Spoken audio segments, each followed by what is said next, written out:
Isoliennes, chers amis d'Isola, je suis ravie de vous voir aussi nombreux dans cette salle d'Aqua-Vallée. Je suis très contente parce que le 18 janvier à Isola, il n'y a pas foule dans les rues, et bien toutes les foules des rues sont ici à Aqua-Vallée. Donc merci beaucoup à vous pour votre présence extrêmement nombreuse. Je veux saluer tout de suite Gaël Nofri, qui est vice-président de la métropole, adjoint au maire de Nice, président du réseau Ligne d'Azur, c'est bon pour les titres, ça suffit, et qui représente aujourd'hui Christian Estrosi, président de la métropole et président du syndicat mixte. Merci Gaël. C'est très ému pour ceux qui ne sont pas là ce soir. J'ai reçu de nombreux messages d'Isoliens qui sont empêchés par la maladie eux-mêmes ou alors qui sont au chevet de leurs proches. Voilà, on a terminé donc avec la descente au flambeau et le feu d'artifice à la station. Merci encore à nous pour ces belles images de descente au flambeau. C'est toujours un plaisir de les voir et je vous encourage à monter les voir de temps en temps, vous qui êtes au village, parce que c'est vraiment un moment privilégié de partager ça sur le front de neige. Vous faire un petit point sur ce début de saison, vous dire qu'il n'a pas été si simple, parce que nous à Isola, on n'est pas habitué à manquer de neige, et cette année, la neige naturelle, elle se fait un petit peu attendre. Alors, on a eu une petite chute la semaine dernière, normalement il devrait y avoir une chute la semaine prochaine.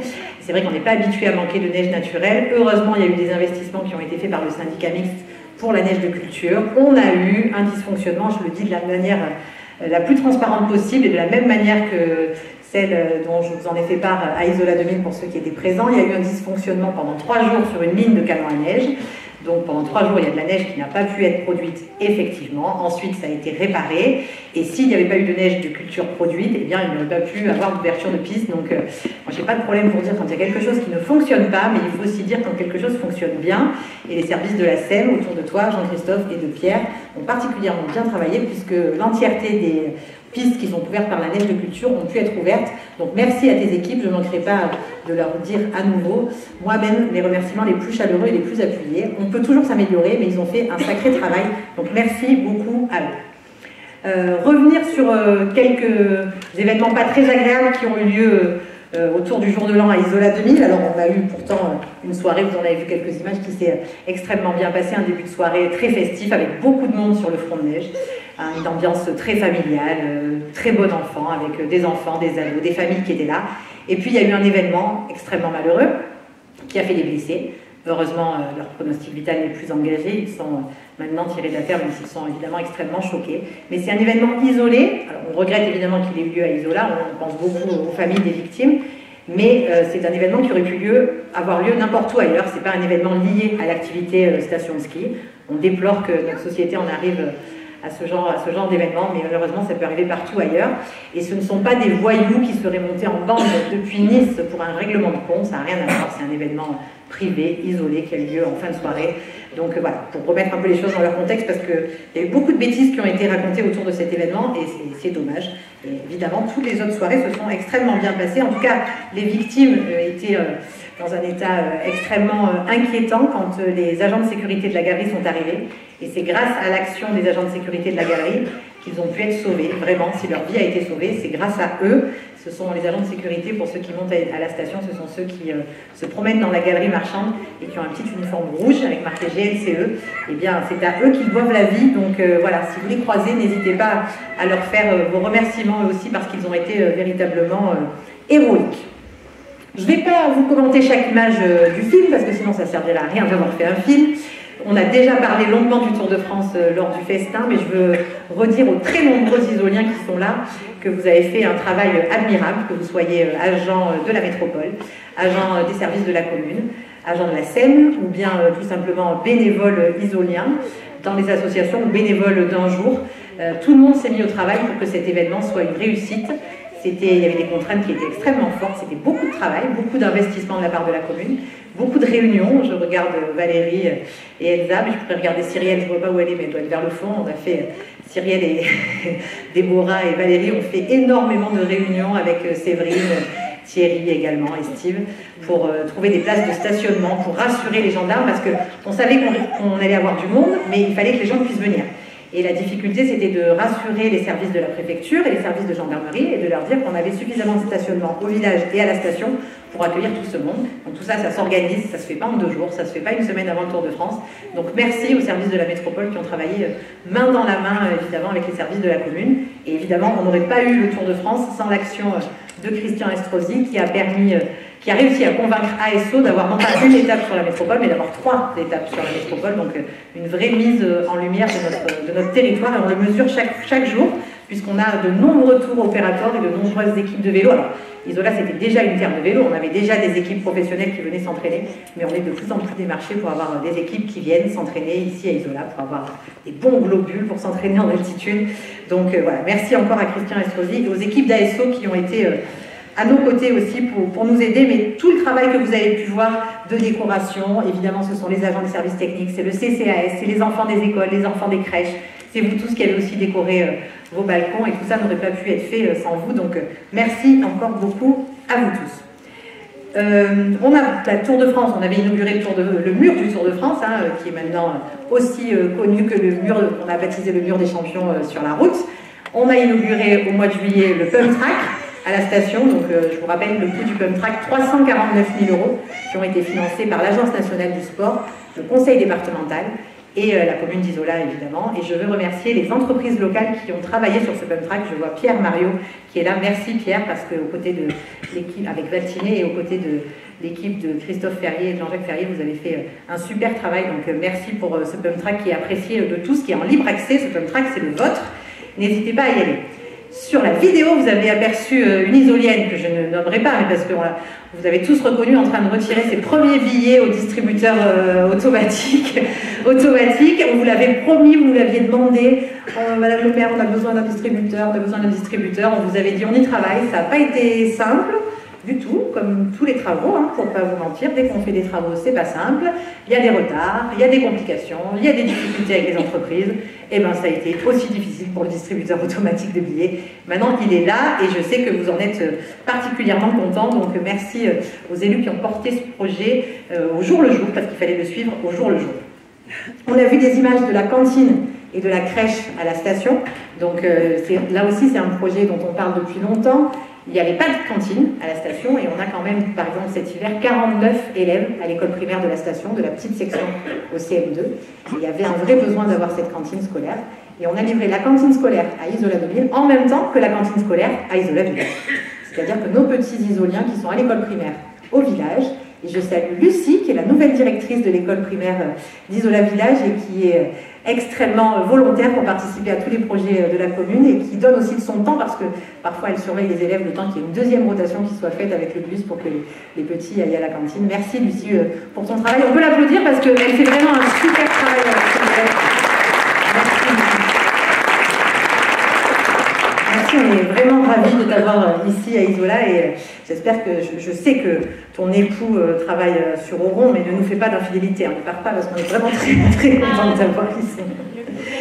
Donc on est très contents d'avoir nos petits isoliens qui vont manger à la cantine, donc eux ils vont manger à la cantine de la crèche, ils prennent le bus avec les agents du service enfance ou du service technique qui viennent les chercher, qui les emmènent, et ils ont les mêmes repas que les enfants de l'école d'Isola 2000, qui sont des menus extrêmement équilibrés, qui sont convectionnés avec des diététiciens. Tout ça est encadré également par la CAF. Donc voilà, c'est un service supplémentaire et c'est important pour nous que tous nos enfants de la commune, du village à la station, puissent bien manger, on vous l'avait dit, bien être, bien vivre, bien grandir, bien travailler et bien vieillir à Isola. C'est ce à quoi on essaie de s'attacher auprès de vous chaque jour.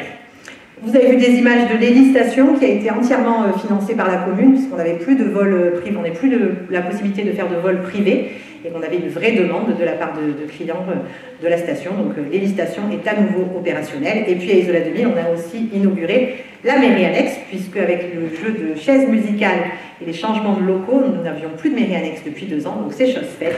Nous avons une mairie annexe. Nous avons la poste qui est ouverte aussi à Isola 2000 maintenant, même le samedi matin, uniquement en saison évidemment parce qu'il y a beaucoup de monde. Et puis des bureaux pour nos services qui vont vous recevoir. Valérie a déjà fait de nombreuses permanences ainsi que Séverine et Déborah. Merci mesdames de recevoir aussi nos isoliens à la station, c'est très important. Vous faire un petit point très rapide sur les dossiers d'urbanisme. Je ne vous reparle pas du dossier qu'on appelle AMO, qui est le dossier d'urbanisme en face de la place centrale, la réalisation d'une résidence de tourisme, d'un hôtel et d'une salle municipale. C'est un projet qui prend beaucoup de temps, puisqu'ils ont été soumis à des enquêtes environnementales. Voilà, c'est très très long. Alors, les élus qui ont beaucoup plus d'expérience que moi me disent, Mylène, il faut que tu apprennes la patience. Avant, en un mandat, on pouvait sortir facilement un projet. Maintenant, si en 2 mandats, on arrive à en sortir un, et ben c'est qu'on est super fort. Donc, j'apprends la patience, mais c'est pas la plus grande qualité. Je dois vous avouer, je travaille au jour le jour là-dessus, mais j'ai encore une bonne marge de progression. Le projet Imalliance, c'est le terrain qui est dans le virage à côté de MMV à Isola 2000 pour la réalisation d'un hôtel 4 étoiles. Le permis est en cours d'instruction. Et puis vous dire un mot sur le dossier d'UTN. L'UTN, c'est l'unité touristique nouvelle, toujours à la station sur le parking du P2. Et là, c'est le projet de réalisation d'un club de vacances de 900 lits, d'un hôtel de 300 lits et de 1630 m² de surface commerciale, avec également aussi un parking public. Vous savez que ce qui nous fait défaut à la station, c'est le manque de stationnement. C'est très compliqué de stationner quand on a beaucoup de monde le week-end. Eh bien, il y a un vrai projet porté par la métropole. Et Gaëlle, tu remercieras les services de la métropole avec qui on a travaillé main dans la main sur ce projet du TN depuis de très longues années. C'est extrêmement long pour que ça aboutisse. Au prochain conseil municipal, nous délibérerons donc sur cette UTN et on y délibérera ensuite ensemble au conseil métropolitain. Mais cette fois, ça y est, ça avance. Donc, je suis très contente qu'on ait pu avancer aussi avec les services de REA. Il fallait garantir l'eau potable pour l'ensemble des réalisations futures. C'est maintenant chose faite. Là aussi, j'ai appris la patience.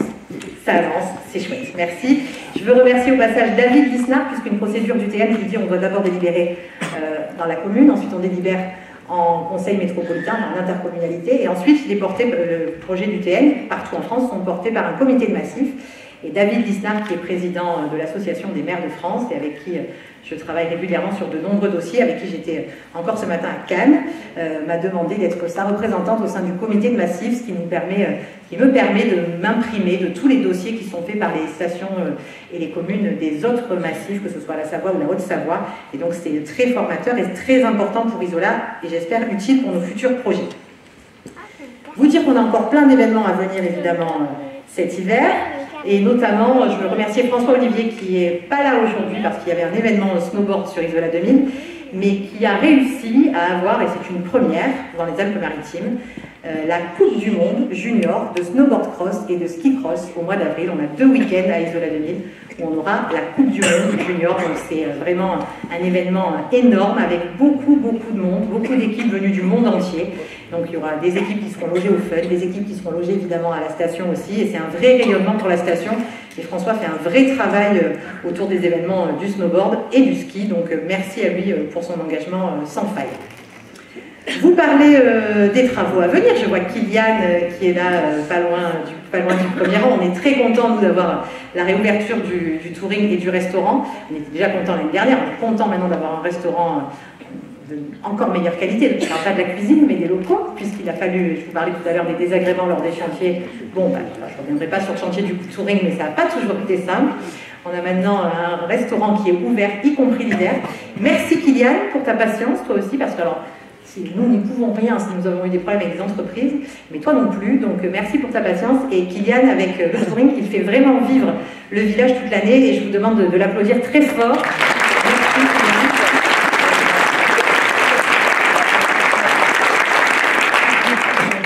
C'est pas fini, puisque les travaux de l'hôtel se poursuivent, et je vais remercier Guitou qui va me détester, puisqu'il déteste que je le remercie. Mais il passe tous ces jeudis après-midi avec beaucoup de joie auprès de toutes les entreprises qui travaillent sur ce chantier. Donc vraiment, applaudissez Guitou qui pour l'instant a fait preuve de beaucoup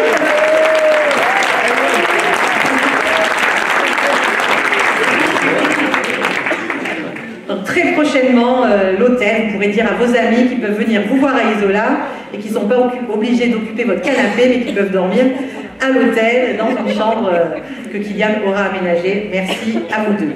Les travaux du cabinet vétérinaire ont pris un peu de retard. Ce n'est pas la faute de la vétérinaire, la pauvre, elle est désolée, mais c'est le jeu des entreprises, encore une fois. Vous voyez que qu'on soit dans le public ou dans le privé, on est soumis aux mêmes contraintes. Elle a des difficultés pour les entreprises interviennent parfois dans les temps, mais l'ouverture devrait se faire avant la fin de l'hiver. Et puis vous dire que nous avons aussi le projet de développer des logements pour actifs à Isola Village. Ces logements pour actifs nous manquent énormément. On a beaucoup de jeunes couples qui nous sollicitent, qui nous demandent à louer des appartements, qui nous demandent à venir s'installer ici à Isola, à acheter des logements. Or, il n'y a pas grand-chose pour l'instant. Et on a l'obligation, dans le cadre de la métropole, Gaël, d'ailleurs on a délibéré là-dessus hier en conseil métropolitain sur le plan local de l'habitat, le programme local de l'habitat, et on a l'obligation, la commune d'Isola, de réaliser 9 logements par an, ou en tout cas 53 logements sur les 5 ans. Donc voilà, c'est un programme auquel on doit se tenir, et donc les logements, on va en développer, je vous l'ai dit tout à l'heure, à la station, mais on a aussi besoin de développer des logements pour actifs ici, à Isola Village, c'est très important, et on y tient énormément. Vous dire qu'à Isola 2000, il y aura la maîtrise d'œuvre de la place pour les travaux de la place centrale qui sera lancée dans quelques semaines, ainsi que la maîtrise d'œuvre pour la réalisation de la maison des sportifs, sportives et des sportifs, exact. Et puis faire un petit point sur le dossier de la galerie marchande. Alors, vous êtes un peu moins concernés, quoique, que les nombreux copropriétaires ou commerçants d'Isola 2000, mais cette galerie marchande, je vous en ai déjà parlé plusieurs fois, c'est un dossier extrêmement compliqué, puisque la commune s'est vue contrainte il y a 20 ans de prendre en charge la gestion de la galerie marchande en attendant, de manière provisoire, en attendant qu'une initiative privée prenne en charge cette galerie marchande. Or, il n'y a eu aucune initiative privée qui a pris en charge cette galerie marchande, et aujourd'hui on se retrouve dans la situation actuelle qui est celle-ci, c'est-à-dire que la commune n'a plus le droit d'investir de l'argent public, c'est-à-dire votre argent, dans un bien qui ne lui appartient pas. Alors quand on le dit comme ça paraît extrêmement simple, hein, c'est de l'argent public qu'on doit dépenser dans du bien public. On ne peut pas dépenser votre argent, vos impôts, dans un bien qui ne nous appartient pas, pourtant c'est ce qui est fait depuis des années. Alors on peut dire ce qu'on veut de cette galerie marchande, elle est pas forcément la plus jolie de manière architecturale, pourtant elle est ô combien utile à la station, et loin de nous l'idée de dire que cette galerie n'est pas utile. Pour autant, on a l'obligation, par les services de l'État, par la préfecture, par la direction départementale des finances, de se mettre dans les règles, c'est-à-dire que la commune n'a plus le droit de dépenser de l'argent public pour un bien qui ne lui appartient pas. Donc on a engagé des procédures depuis 2 ans, on a repris les procédures qui avaient été entamées par Jean-Marie Bogigny et son équipe depuis 2017, à savoir proposer aux copropriétés la division en volume, c'est-à-dire qu'on propose à chacune des copropriétés de donner, pour un euro symbolique, vu les sommes qui ont été dépensées depuis des années par la commune, 600 000 € en moyenne chaque année, 280 000 € en 2023 parce qu'il a fallu remplacer le système de surveillance d'incendie. Donc on leur propose de nous donner la propriété du boyau de la galerie marchande pour que la commune puisse continuer à payer intégralement les frais d'entretien, les frais d'embellissement et la mise en accessibilité PMR, c'est-à-dire que cette galerie marchande, on a l'obligation de la rendre accessible aux personnes à mobilité réduite. Or, ce sont des travaux qui se montent à plus d'1 million d'euros. Donc nous, ce que nous proposons aux copropriétaires, c'est la chose suivante: donnez-nous la propriété du boyau de la galerie marchande et nous nous occuperons de tous les frais que je viens de vous donner. Par contre, les frais de la sécurité, qui sont extrêmement contraignants et très coûteux, ils existent du fait du regroupement du nombre de RP, c'est-à-dire du fait du regroupement du nombre de commerces. Ces frais-là, ils sont importants aussi. Ces frais-là, c'est vous tous qui les assumez pour l'instant.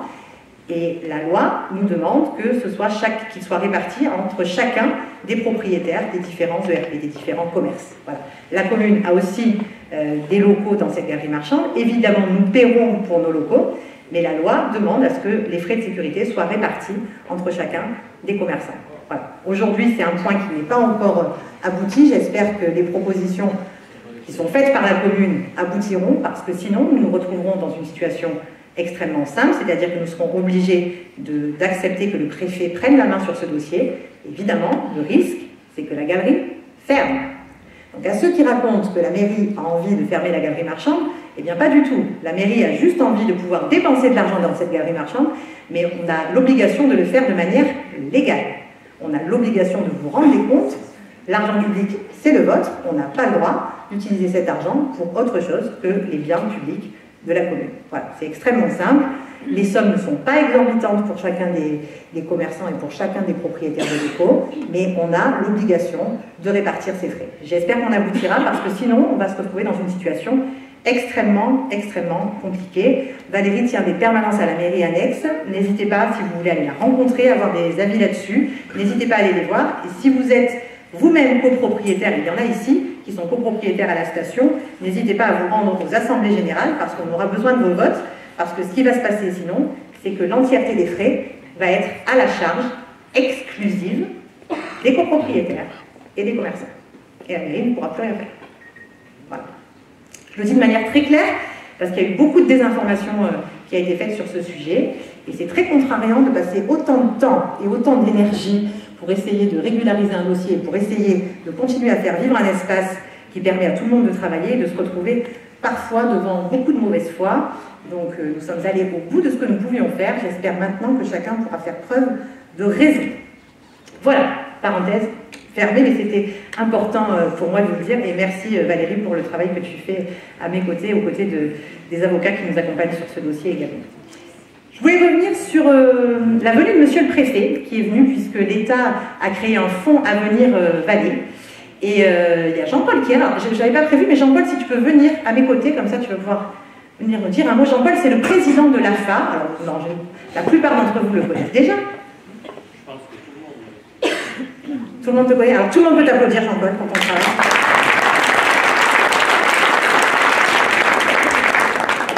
Il fallait candidater pour présenter des dossiers sur le fonds Avenir Vallée. C'est un fonds qui a vocation donc à aider les communes à se reconstruire après la tempête Alex, soit autour d'équipements agricoles, ça va être le cas de l'AFA et Jean-Paul va vous en dire un mot, soit autour d'équipements touristiques, et moi je vous en dirai un mot tout à l'heure pour Aquavallée. Je t'en prie. Vous connaissez tous, je pense, l'atelier de transformation. Vous connaissez tous celui qui gère l'atelier de transformation, c'est Michel, qui est par là-bas. Et vous pouvez l'applaudir parce que Michel et dans le cadre de toutes les consultations qu'il y a eu suite à la tempête Alex avec les conventions citoyennes, il est ressorti que dans chaque vallée, il y avait la nécessité de mettre en place un atelier de transformation pour permettre aux agriculteurs présents, mais également aux jeunes pour pouvoir s'installer en agriculture dans les vallées, de transformer afin de valoriser leur production. Donc on est parti sur cet axe-là. L'atelier de transformation aujourd'hui qui s'occupe principalement de la châtaigneraie, il reçoit déjà des agriculteurs et on avait besoin au niveau de l'atelier de transformation d'agrandir et grâce à la commune et grâce aussi au soutien du service agricole de la métropole, et je vous le dis, parce qu'ils nous ont bien aidés pour pouvoir monter ce dossier et pour que ce dossier soit retenu. Mais c'est fait grâce surtout au soutien de la mairie et puis aux équipes de la mairie, et notamment à Elsa, qui est pas loin, voilà, et à Pascal, qui ont permis de monter ce dossier et que ce dossier soit retenu. Donc ça veut dire que ce dossier d'agrandissement, il est financé aujourd'hui à 50% par l'État, dans le cadre des fonds qui ont été mis en place suite à la tempête Alex.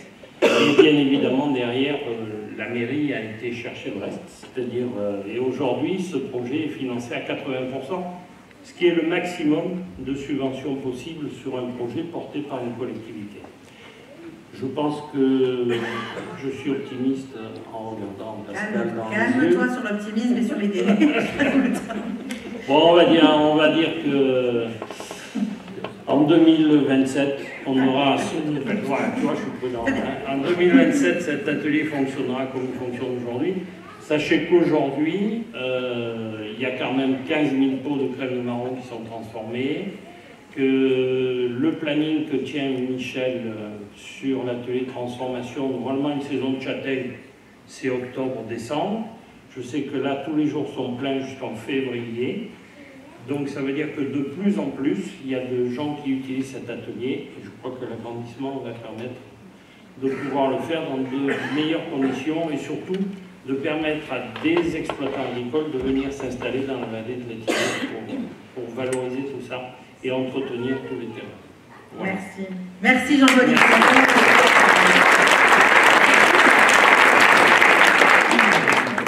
Il y a un autre dossier qui a été porté sur le fonds Avenir Vallée, qui a été lui porté par le syndicat mixte. Je vous rappelle que le syndicat mixte, c'est la réunion de deux collectivités, la métropole et le département. La métropole à 51% et le département à 49%. Et ils ont porté un dossier extrêmement important pour nous, et vous qui êtes dans cette salle, c'est la rénovation d'Aquavallée. Aquavallée, à un moment, c'était un petit peu compliqué d'imaginer l'avenir d'Aquavallée dans la main. On ne savait pas trop ce qui allait se passer. On a eu des moments particulièrement difficiles où on s'est demandé ce qui allait se passer avec cette piscine. Et je remercie Les élus qui sont là aujourd'hui et qui ont tenu la position à mes côtés et qui ont défendu le fait que Aquavalais devait rester au sein de ce syndicat mixte puisque c'est un équipement intervaléen. Donc merci à vous, on a bien fait et merci à Christian Estrosi d'avoir porté ce projet devant le fonds Avenir Valais parce qu'il va y avoir, alors certes 7 mois de travaux, donc 7 mois de fermeture, mais des projets très importants qui vont nous permettre de pérenniser l'avenir d'Aquavalais et d'être vraiment pas inquiet pour son avenir à 15, 20 et 30 ans. C'est une rénovation énergétique qui va permettre de réduire de 40% le coût des dépenses. On va avoir la rénovation des espaces du bassin, le remplacement du toboggan, l'aménagement d'un splash pad sur les pataugeoires qui sont en place actuellement et qui ne fonctionnent pas depuis des années, la rénovation de l'espace bien-être avec le jacuzzi, le sauna et le hammam, la rénovation de l'espace cardiovasculaire, et puis à la place de la salle de squash qui fonctionnait très bien il y a quelques années, moi je me rappelle de mon père qui allait jouer au squash tout le temps et très régulièrement ainsi que de nombreux gens d'Isola Village, Hervé aussi qui est là dans la salle, qui jouait beaucoup au squash. Et bien maintenant on joue un peu moins, alors c'est pas juste la faute d'Hervé ou de mon père, hein, s'il y a moins de joueurs à la salle de squash, mais il y a moins d'adeptes du squash. Et par contre il y a une vraie demande sur la salle d'escalade, et ça a été une proposition qui a été faite par des Isoliens, parce que ce fonds Avenir Valais, c'était le principe d'une consultation. Donc les Isoliens, les gens de toutes les vallées étaient consultés, et ce sont des Isoliens, 2 Isoliens, Léon et Déborah, pas Déborah Gobas, une autre Déborah qui travaille à la piscine, qui sont là, qui en ont fait la proposition, et cette proposition a été retenue par monsieur le préfet, et donc voilà, il va y avoir la création d'une salle d'escalade à la place de la salle de squash. Donc ce sont des travaux à hauteur de 2 800 000 €, 1 359 000 € pour l'aménagement et la requalification des espaces, et 1 400 000 € pour des travaux de rénovation énergétique. Donc ils sont financés de la manière suivante: 1 475 000 € directement par l'État, 885 000 € au titre du fonds vert porté par la région, et 590 000 € d'autofinancement du syndicat mixte, donc de la métropole et du département. Merci beaucoup Gaël, on peut vraiment applaudir le syndicat mixte.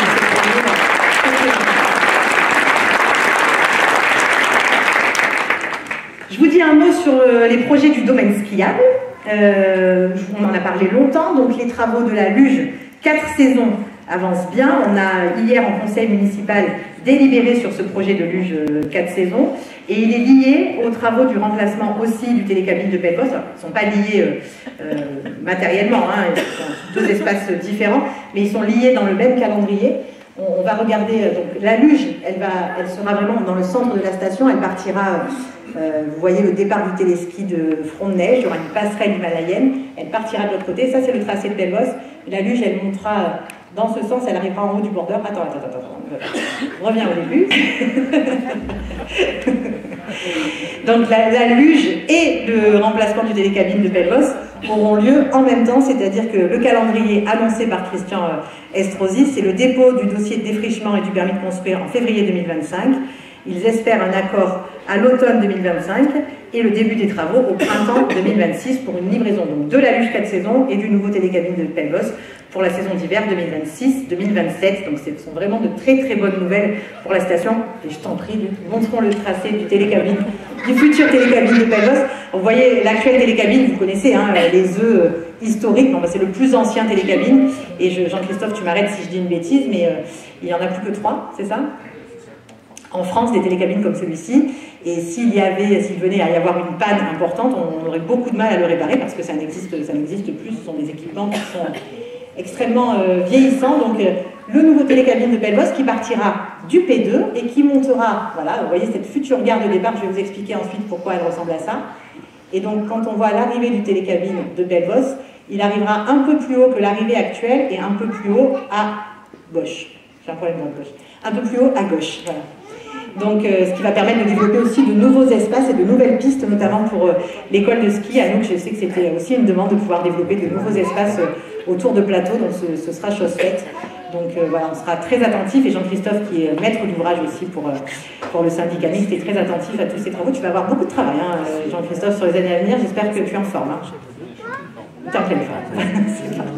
C'est parfait. Et donc vous avez vu, ça c'est le projet de gare d'arrivée. Alors c'est juste le projet, hein, simplement.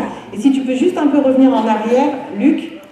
Voilà, vous expliquez pourquoi ça ressemble à ça. Alors, vous ne reconnaissez pas le P2 là, hein, effectivement, le parking du Chastillon, mais c'est parce que là, ils vont intégrer la gare de départ dans le futur bâtiment, puisque je vous parlais tout à l'heure du dossier du DN. C'est donc sur ce qui est ce parking actuellement qu'il y aura la réalisation de nouveaux bâtiments touristiques, et notamment cette gare de télécabine qui sera intégrée dans le bâtiment touristique, avec aussi un nouveau cabinet médical. Voilà, merci Luc, c'est parfait.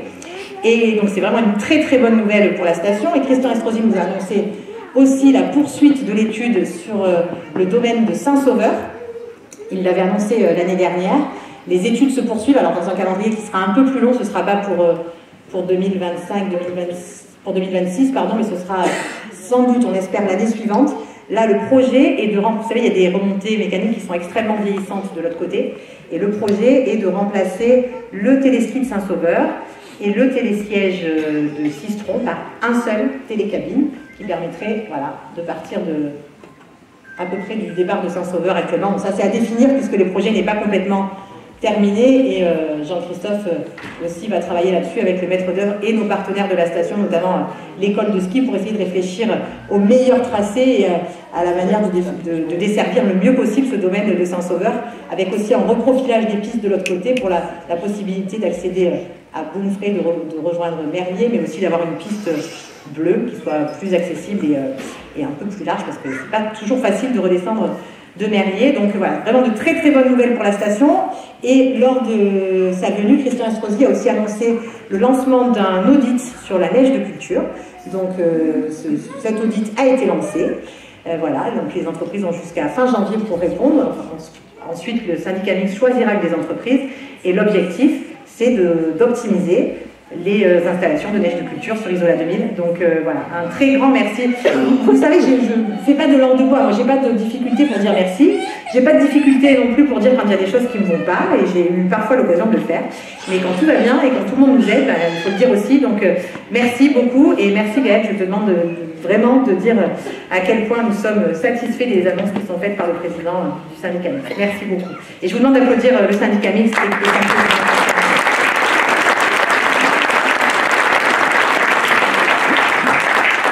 Voilà, donc vous voyez, on a beaucoup de projets pour le village, beaucoup de projets pour la station. On a de très nombreuses raisons d'être optimistes. Alors évidemment, on peut toujours se plaindre, on peut toujours trouver qu'il y a des choses qui vont mieux ailleurs. Mais je vous assure que quand on regarde ce qui se passe dans d'autres départements, quand on regarde ce qui se passe dans d'autres communes et dans d'autres stations, on n'est quand même pas trop mal de vivre ici à Isola. Et Isola, c'est un tout. Isola, c'est le village. Isola, c'est la station. Sans la volonté des gens du village, il n'y aurait pas eu la station d'Isola 2000. Et bien maintenant, nous avons aussi besoin de la station, mais la station a aussi besoin du village. On me demande souvent si je préfère l'un ou l'autre. Ben, c'est comme me demander si je préfère lequel de mes enfants je préfère, ou si je préfère mon père ou ma mère. Eh bien, c'est impossible de vous le dire. J'aime les deux de manière inconditionnelle, et les deux sont utiles à notre commune. Donc, vous pouvez compter sur l'action des élus qui sont ici pour défendre l'intérêt général de la commune, les projets du village et les projets de la station. Et on ne pourrait absolument pas réaliser tous ces projets si on n'avait pas l'aide des collectivités, que sont le département, et je le dis là aussi, sans aucune honte et sans aucune gêne, parce que le département est la première collectivité qui finance les projets aux côtés de la commune. Donc un grand merci à Charles Ginesi, à Eric Ciotti, et à Christelle Dintorni, qui nous aident beaucoup et qui défendent tous nos projets. Merci à Christian Estrosi, je l'ai dit à de nombreuses reprises. Merci à Renaud Muselier, qui est vraiment aux côtés des stations. Et je vous souhaite évidemment une très belle année, une année pleine de santé, une année qui vous éloigne des médecins et des hôpitaux, qui vous éloigne des mauvaises nouvelles. Alors c'est vrai qu'ici à Isola, quand on a des amis, des voisins qui ont un moment compliqué, on fait preuve de beaucoup de solidarité. C'est ça, la montagne, et vous l'avez fait à chaque fois. Vous l'avez fait que vous soyez bénévole dans les associations, que vous soyez des voisins, des citoyens.